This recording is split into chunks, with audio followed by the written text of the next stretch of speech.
kayang paglayuin. Si Angel yon, hindi si Lucy. Okay naman tayo dati, di ba? Pero nang dumating yung Angel na yan, hindi mo ba napapansin?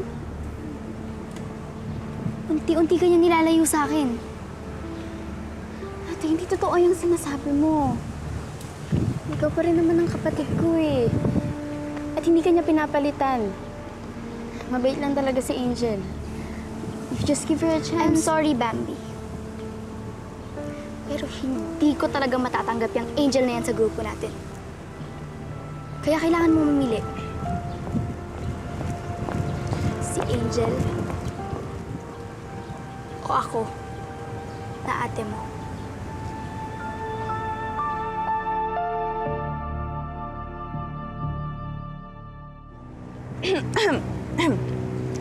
B, are you going with us pa ba?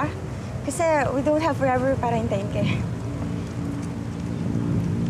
So what's your decision, Bambi?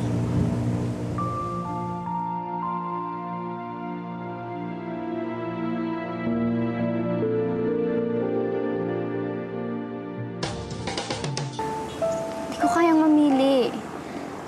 Pareho kayo importante sa akin. Ate, I'm sorry. Fair. I think you just made a choice. Let's go, Lucy. Bye, girls. See you at home, sis.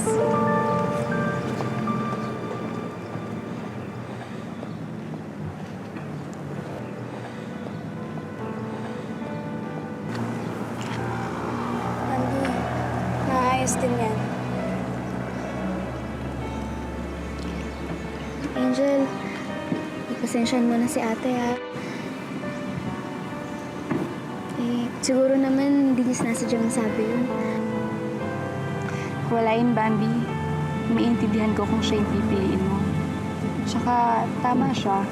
Siya ang ate mo at kaibigan mo lang ako. I think it will be the best kung ako yung iiwas para wala nang gulo. Huwag, Angel. Hayaan mo kakausapin ko ulit si ate. Siguro naman pag uwi nun, malamig na ulo nun. Huwag na, Bambi. Baka mag-away na naman kay ni Belle. Ayoko mag-away yung barkada niyo nang dahil sa akin. It was nice knowing you all, guys. Angel!